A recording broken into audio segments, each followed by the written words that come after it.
Before this video starts, let me just tell you that I have finally activated my Patreon. You're gonna find a link below. And if you decide to donate, that would be awesome. Although I do have to tell you, like I've told you before in a previous video, only donate if you really feel like it. With that out of the way, let's begin with this video. This is going to be a response to a video that I believe is probably more than 2 years old, actually. It's done by a person by the name of Eugene. And he actually makes very good videos about physics. He teaches people about physics from a very intuitive perspective. It's very easy to understand physical phenomena from watching his videos. And generally speaking, his videos are very good. However, this particular video of his regarding simulations, let's just say that it kind of, well, disturbed me in a way. It is one thing to engage in philosophical ideas, but please do not pretend that it's physics when you're doing it. You will understand what I mean by that when we go along with this video. Let's begin, and you will quickly see the problem I have. In the case of quantum mechanics, the simulation will only give us probabilities, but these probabilities will accurately reflect the probabilities of the actual physical system.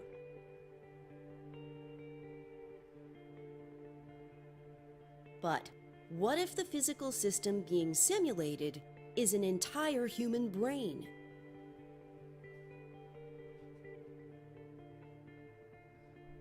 If we believe that a brain is composed of atoms and molecules behaving according to the laws of physics, simulating a human brain should theoretically be no different than simulating any other physical system. Straight off the bat, I have to tell you that you are incorrect here, Eugene.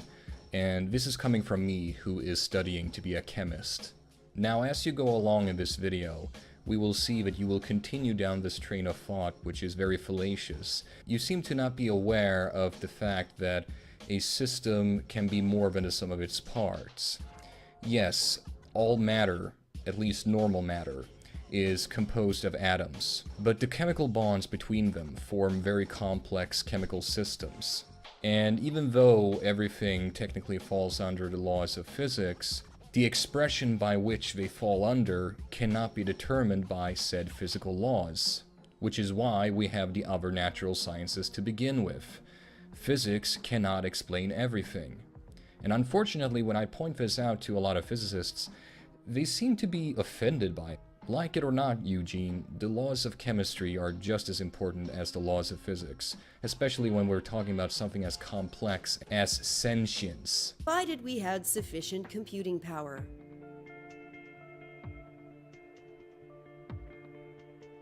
If this is truly an accurate simulation, then we should be able to simulate a conversation with the person and to know the probabilities of all their responses.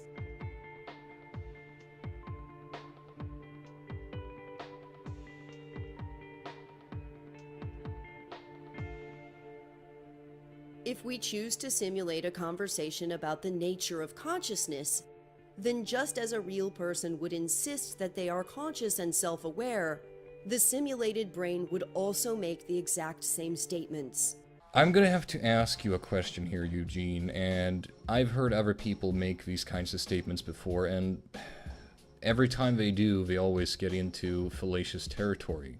So what?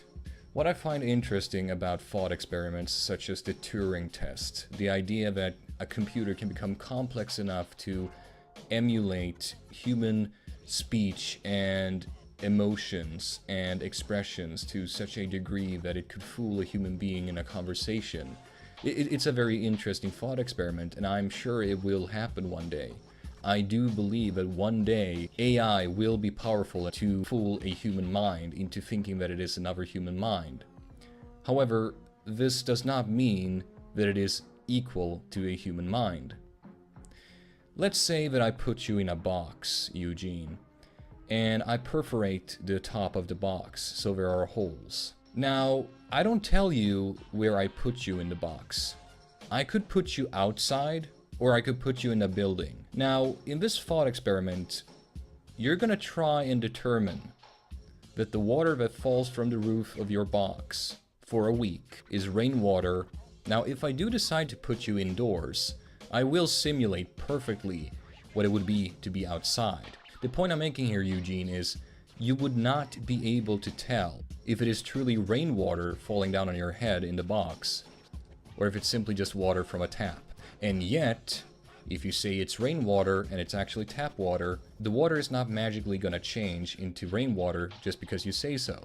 In other words, your perception of what is real or not has no validity as to whether it's real or not. Now, this is not me saying that a computer can never ever reach sentience. I'm not going to be so bold and so arrogant to say that.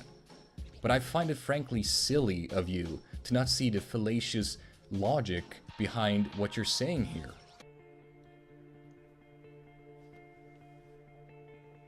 Would this mean that the computer is just as conscious and self-aware as the brain of an actual person?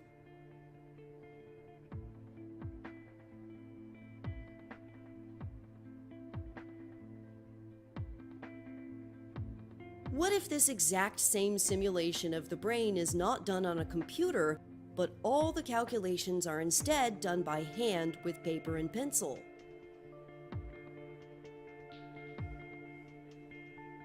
Although doing such a simulation by hand with paper and pencil would be extremely time-consuming, it could theoretically be done in principle. Now we get into the really insane part of the video. Just trust me. This would mean that we could also have a meaningful conversation with the brain simulated by equations on a piece of paper, and it would claim that it is self-aware. Yes. He's actually gonna go there. Just watch.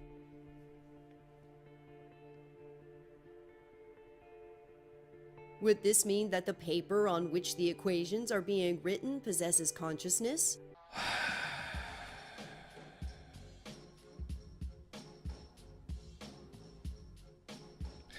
You know, I have a lot of issues with modern theoretical physics. I have a problem with simulation theory. I have a problem with string theory. I'm not so arrogant enough to say that those hypotheses aren't true in any way. I'm a chemistry student, not a physics student. I don't claim to be an expert in this area at all. But I can tell you one thing.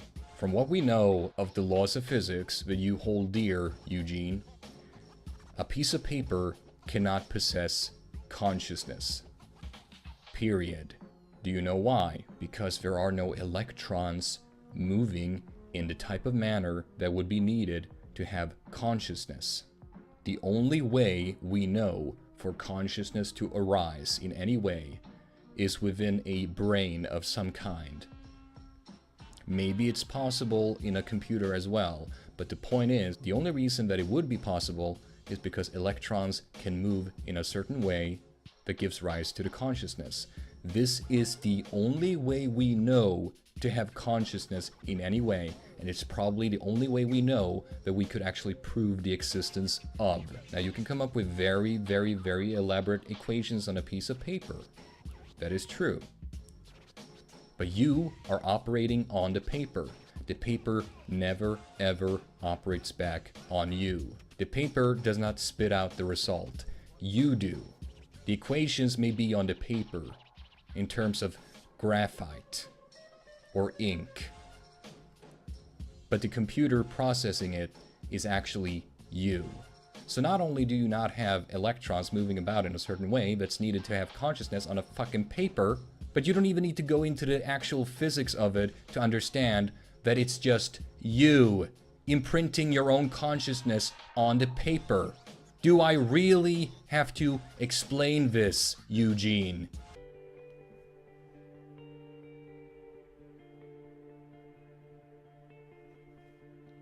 If we believe that a piece of paper can't possibly possess consciousness, would this imply that the brain and consciousness can inherently never be simulated? I find it interesting that you make such big leaps here.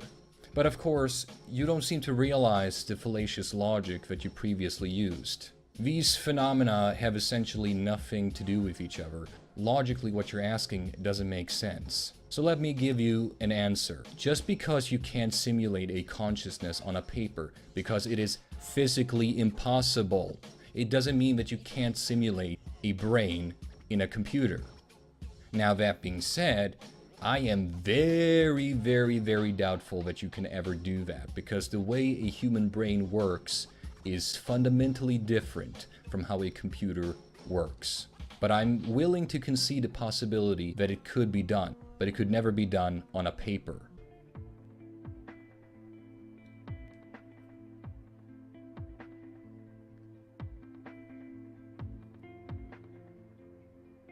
But since everything governed by the laws of physics can in principle be simulated, would this imply that our brains are not fully governed by the laws of physics? Again, you're making an assumption that really isn't true. I can tell you already, yes, there are some things in the universe that you can't simulate. Ever.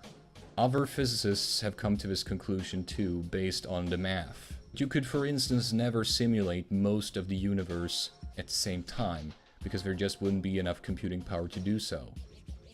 Now, I have a lot more critique when it comes to the idea of simulating a human brain and whatnot, and I'm gonna get back to that in a later video about simulation theory. I'm perfectly willing to discuss all day with you about the possibility that we're living in a fucking computer.